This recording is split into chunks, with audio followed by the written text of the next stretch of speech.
শেখ হাসিনার প্রত্যাবর্তন, এই যে আপনি বললেন যে সম্পাদকদের মিটিং এ এই বিষয়টা বারবার সম্পাদকরা জিজ্ঞেস করছিলেন, এই যে একান্ত বৈঠকে এইটা উঠতে পারে, কোনো ধারণা আছে এটা? তারেক রহমান চাইছেন কি ভারত সরকার চাইছে? আমি যদি বলি ভারত সরকারও চাইছে, তত শেখ হাসিনা তো মানার কোনো প্রয়োজন নেই, সেটা শেখ হাসিনা সিদ্ধান্ত নেবেন তিনি দল কিভাবে চালান। তো অজিত দোভালের সঙ্গে বৈঠকে এই প্রশ্নটা আসতে পারে যে কি করে আওয়ামী লীগকে ফেরানো যায়। তারা এটা বলছেন হয়তো যে তারা কিছুতেই শেখ হাসিনাকে তো অ্যাকসেপ্ট করতে পারছেন না তারা, কিন্তু এটা তো শেখ হাসিনা দল আওয়ামী লীগ, তাই না? এটা তো শেখ হাসিনা সিদ্ধান্ত নেবেন। যে তারেক রহমান ঘোষণা করেছিলেন রয়টার্সকে দেওয়া ইন্টারভিউতে যে আমি কোনো রাজনৈতিক দলকে নিষিদ্ধ করায় বিশ্বাস করি না, ভবিষ্যতে অন্য কেউ এলে আমাকেও নিষিদ্ধ করতে পারে, তারপরে যদি সেই তারেক রহমানের সরকার যদি একটা দলকে নিষিদ্ধ করে, এরপরে ভারতীয় হিসেবে আমার প্রশ্ন, তারেক রহমানকে আর বিশ্বাস করা উচিত?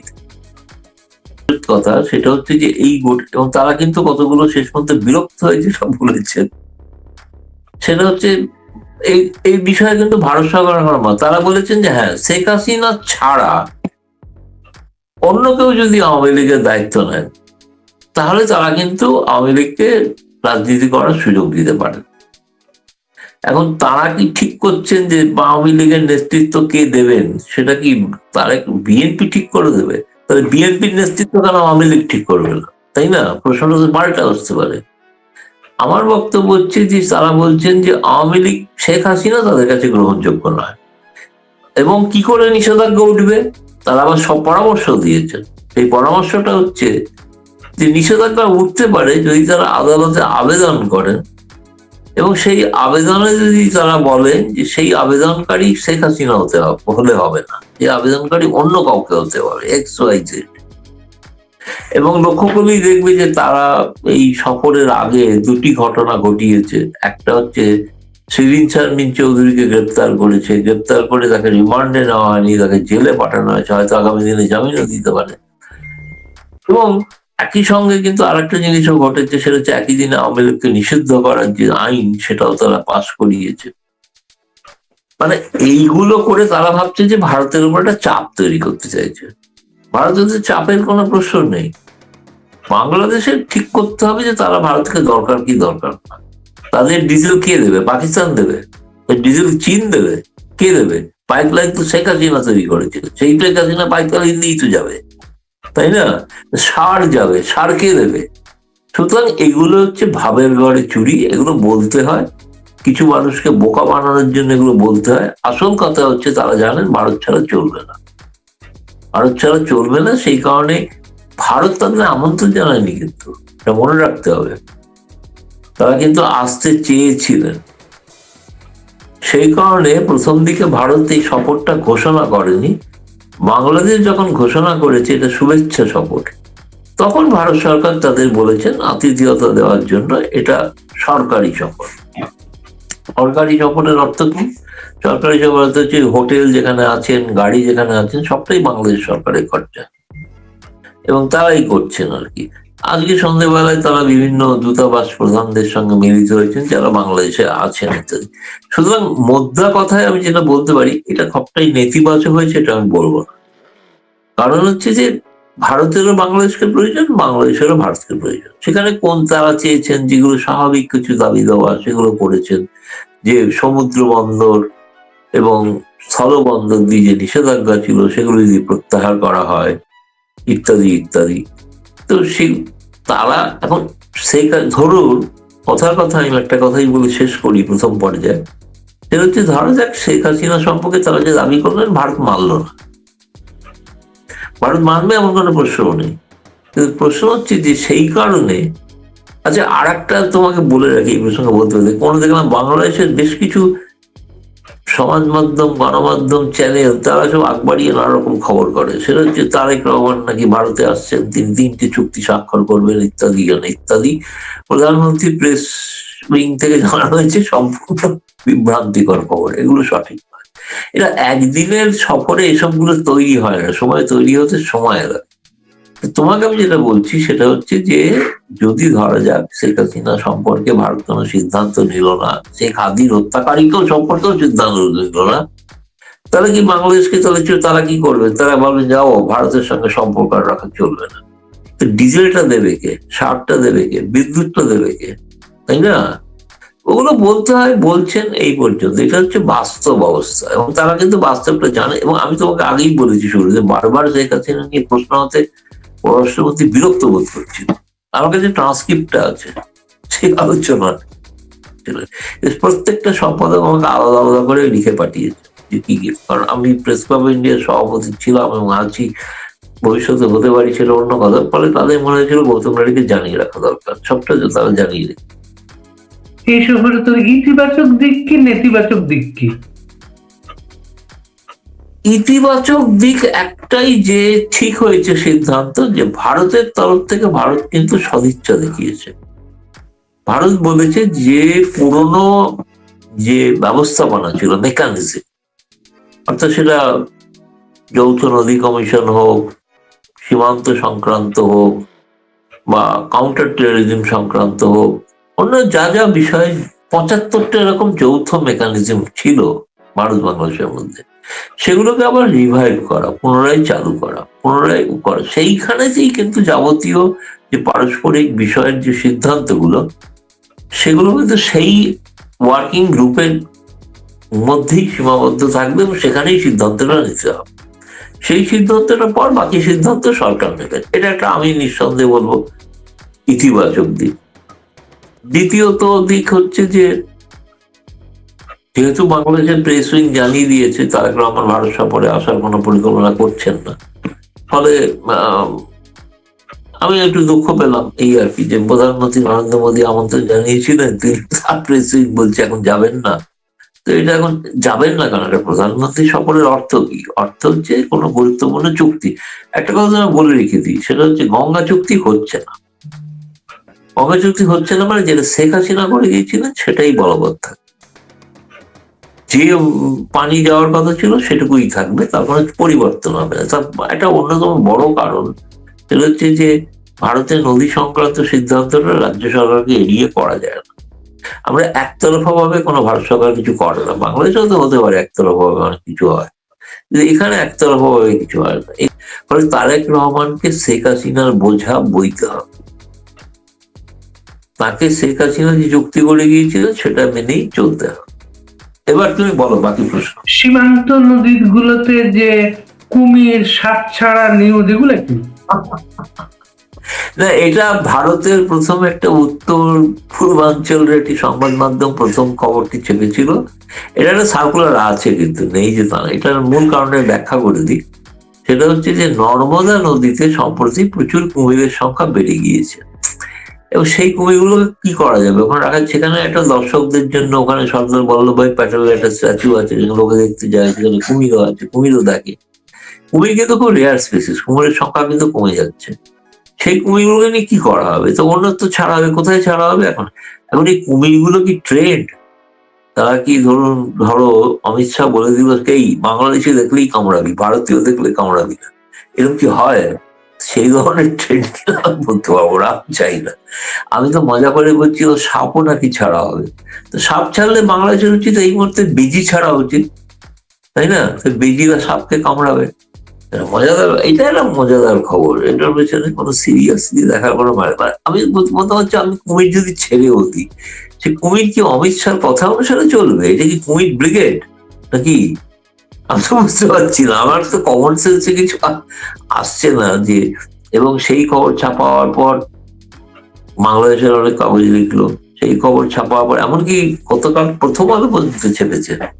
আমি প্রথম আলো সে সম্পাদক মহাশয়কে জিজ্ঞেস করতে চাই, আপনি যে ছেপেছে সে সাংবাদিককে জিজ্ঞেস করেছে এই কুমির কি ট্রেন্ড? মানে তিনি কি কেবলমাত্র ভারত সরকারের কথা শুনেই চলবে এই কুমির? বাংলাদেশের কথা শুনলে চলবে না? বাংলাদেশ দেখলেই কামড়ে দেবে, আর ভারত দেখলে কামড়াবে না। ভারতকে বলবে না ঠিক আছে এর ভারতীয়, ওইকে কামড়ানো উচিত না। এইরকম কুমির ট্রেন্ড হয়েছে তো ভাবা যায় না, খুবই অস্বাভাবিক। প্রথম আলোর মতো কাগজ ছেপে দিয়েছে, দেখে আমার তো খুব খারাপ লাগলো আর কি, যে সাংবাদিকতার মান কোথায়? ভারতে তো নামলো, কিন্তু বাংলাদেশেই কোথায় নামলো, তাই না? উপদেষ্টা যাবার আগে বলে গিয়েছেন যে হাসিনার মতো সম্পর্ক হবে না। আরো একটা না, আমি তো বললাম নির্বাচন তো হাসিনার মতোই হয়। ভারতের সাথে চোখে চোখ রেখে কথা বলতে বলা হবে, এগুলো চোখে কি? চোখ মনে মন সবই রেখে কথা বলুক না, সেগুলো বলার জন্য বলছে, ঠিক আছে, একটু মেনে নাও না, কি অসুবিধা কি আছে? চোখে চোখ রেখে কথা, কেউ চোখে চোখ রেখে কথা না বললে কি এসে গেল? কিন্তু হাসিনা চুক্তি করার জল চুক্তিটাই মানতে হবে তো, তার তো পরিবর্তন হচ্ছে না। এই চুক্তিটা মেয়াদ কবে শেষ হবে এটা? এটা ডিসেম্বরে শেষ হবে, ডিসেম্বরে শেষ হবে। কিন্তু তার মানে সে যদি চুক্তি যদি পুনর্নবীকরণ না হয়, পুরনো চুক্তিটাই বহাল থাকে। আরেকটা ব্যাপার হচ্ছে, আপনি নেতিবাচক ইতিবাচক দিকগুলো বললেন, সফরের নেতিবাচক দিকটা কি আপনাদের চোখে?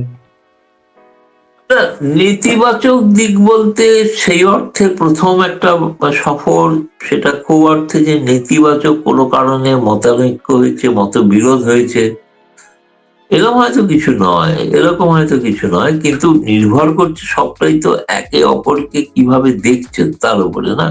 ভারত সরকারের যে উদ্বেগের বিষয়গুলো আছে, সেই বিষয়গুলো সম্পর্কে তারা তারা অনেক কিছু বলেছেন, কিন্তু সেটা তো এটাও বলেছেন যে আইএসআই এর সঙ্গে সম্পর্কটাকে ভারত যেন ভালো করে না দেয়, এরকম গুরুত্ব দিয়ে যেন না দেয়। আমরা এমন কিছু আইএসআই এর সঙ্গে কাজ করব না যেটা ভারত বিরোধী হয়, এটাও বলেছেন তারা, ওই সব কথা বলেছেন। এবং চীনের সঙ্গে সম্পর্কটা সম্পর্কে একই কথা বলছে, যেটা ধারাবাহিকতা বজায় রাখার জন্য যে সম্পর্ক, সেটাই থাকবে। কারণ শেখ হাসিনার সময় তো চীন থেকে তো শেখ হাসিনাও তো সমরাস্ত্র সংগ্রহ করেছে, তাই না? সেটা যেরকম আছে চুক্তি সেরকমই চলবে। আমি সেই অর্থে বলতে গেলে আজকে প্রথম দিনের সফরে খুব নেতিবাচক কিছু ঘটেছে এরকম বলতে চাই না, মানে যেটা বাংলাদেশ নিজেই বলতে চাইছে না খুব জোর করে, যে শেখ হাসিনা হাদি এগুলো বলতে হয়, বলছি, এগুলোকে নিয়ে কেন আপনারা মাথা কামাচ্ছেন? আপনারা অন্য জিনিসে মাথা কামান। এই সাংবাদিকদের বলছেন আপনাদের এটা ছাড়া কোনো প্রশ্ন নেই, আপনারা কেবল শেখ হাসিনা আর ওই হাদি দিয়ে আটকে আছেন। হাদির প্রশ্নটা হয়নি, হাদিটা ওরা বলেছেন, কিন্তু এগুলো কোনোটাই ঘটবে না। একটা জিনিস বাংলাদেশ জানে, বুঝেছে, শেখ হাসিনা প্রত্যাবর্তন হবে না, হাদি হত্যাকারী বলে তথাকথিত হত্যাকারী, হত্যাকারী কেন প্রমাণিত নয়, তাদেরও চট করে কাল পরশুর মধ্যে ফিরিয়ে দেওয়া হচ্ছে এমন কিছু। শেখ হাসিনার প্রত্যাবর্তন, এই যে আপনি বললেন যে সম্পাদকদের মিটিং এ এই বিষয়টা বারবার সম্পাদকরা জিজ্ঞেস করছিলেন, এই যে একান্ত বৈঠকে এটা কি উঠতে পারে, কোনো ধারণা আছে এটা? উঠতে পারে বলতে, অজিত দোভালের সঙ্গে বৈঠক হতে এই প্রশ্নটা আসতে পারে যে কি করে আওয়ামী লীগকে ফেরানো যায়। তারা এটা বলছে না হয়তো, যে তারা কিছুতেই শেখ হাসিনাকে তো অ্যাকসেপ্ট করতে পারছেন না তারা, কিন্তু এটা তো শেখ হাসিনার দল আওয়ামী লীগ, তাই না? এটা তো শেখ হাসিনা সিদ্ধান্ত নেবেন তিনি তার দলকে কিভাবে করবেন। অন্য কেউ থার্ড পার্টি বলে দিচ্ছে সেই অনুযায়ী হবে, এটা তো হওয়া সম্ভব না। তিনি এখানে আছেন, থাকছেন, তিনি তার মতো দল চালাবেন, তার মতো তিনি কবে কি করবেন সেটা তার সিদ্ধান্ত।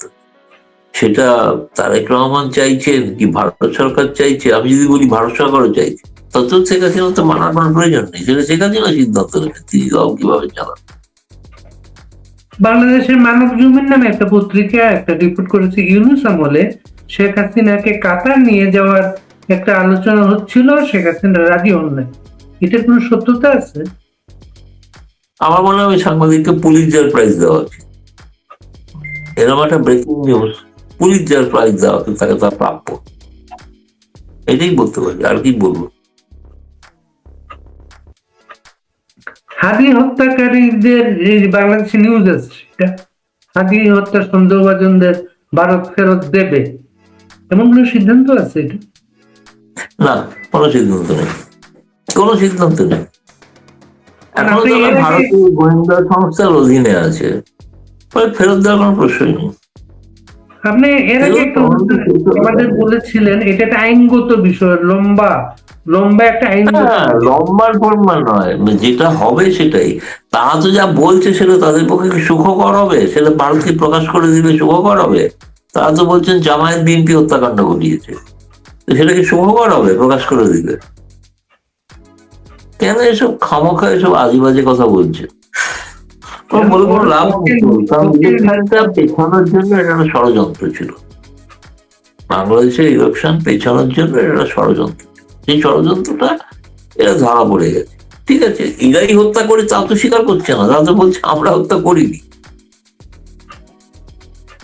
আমাদের একজন দর্শক লিখেছেন, আপনি নাকি গতকালকে কোন এক অনুষ্ঠানে বলেছিলেন বিএনপির কোন সূত্র বলেছে আওয়ামী লীগকে নিষিদ্ধ করা হবে না।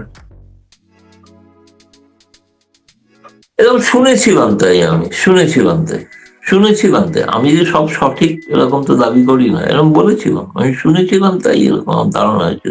বিএনপি থেকে আমাকে কেউ বিএনপির মধ্যেও কিন্তু এই নিয়ে অনেক একটা বিভ্রান্তি আছে, তারাও অনেকে খুব হতবাক আজকের এই সিদ্ধান্তটার। ফলে এটা হয়েছে সবটাই যে তাদের ধারণা ছিল যে এইগুলো করে একটা ভারত, তাদের ধারণা ছিল ভারত তাদের চাপ দেবে যে আওয়ামী লীগকে ফেরত দেওয়া হোক, আবার জায়গা করে দেওয়া হোক। তখন তার আগে একটা তাড়াহুড়ো করে এগুলো করেছে।